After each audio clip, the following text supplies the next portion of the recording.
រិត្រីស្ដីមានអ្នកសិក្សាភាសាចិនជាទីស្រឡាញ់រាប់អាននៅរិត្រីកាលដ៏សែនមនោរម្យនេះខ្ញុំបាទសេរីយុកោមានកិត្តិយសលើកយកអក្សរសាស្ត្រចិនថ្នាក់ពាក្យជាគុណនាម18ពាក្យយកមកបង្ហាញការរៀបរៀងឡើងមានវត្ថុបំណងសំខាន់7យ៉ាងទី1ដោយយល់ឃើញថាបច្ចុប្បន្ននេះភាសាចិនមានសារៈសំខាន់ខ្លាំងណាស់នៅកម្ពុជានៅលើពិភពលោកយើងនេះក្នុងចំណោមមនុស្ស5នាក់មានម្នាក់ចេះនិយាយភាសាចិនទី2ចំណេះដឹងចេះហើយមិនយកមកប្រើជាពឹសពុលទី3ការឲ្យទានធម៌ជាទានដ៏ប្រសើរជាងទានទាំងពូជទី4ដើម្បីទុកជាអនុស្សាវរីយ៍សម្រាប់មនុស្សក្នុងលោកទី5ពិភពលោកនេះគ្រាន់តែជាជំរកបណ្ដោះអាសន្នប៉ុណ្ណោះទី6យើងអាចជួយគ្នានៅអ្វីដែលយើងអាចជួយបានទី7ការចែករំលែកជាទម្លាប់ល្អរបស់ជនជាតិខ្មែរ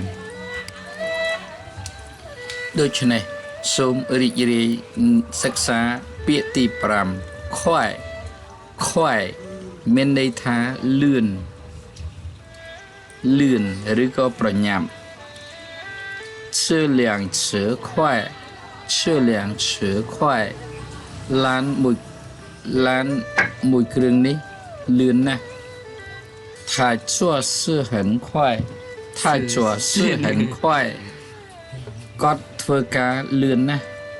请走快一點សូមដើរលឿនបន្តិច時間過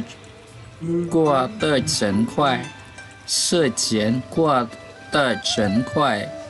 ពេលវេលាកន្លងផុតទៅយ៉ាងលឿនមែន他學得很快គាត់រៀនបានលឿនណាស់祝你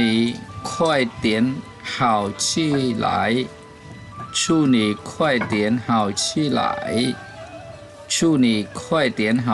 來សូមជូនពរអ្នកឆាប់ជាសះស្បើយ省字អក្សរថ្មី很快លឿនណាស់做事ធ្វើកិច្ចការ時間ពេលវេលា過ឆ្លងធ្លាប់ឬហួស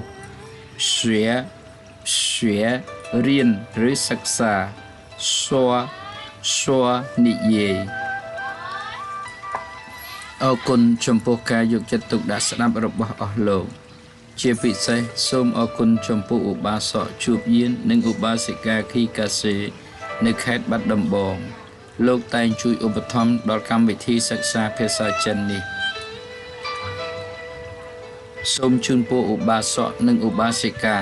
បានសេចក្តីសុខចម្រើននិងសម្រេចអ្វីៗដោយចិត្តបងប្រាថ្នាចេះភាសាបរទេសធ្វើឲ្យជីវិតមានជម្រើសច្រើនរាត្រីសួស្តីសូមជម្រាប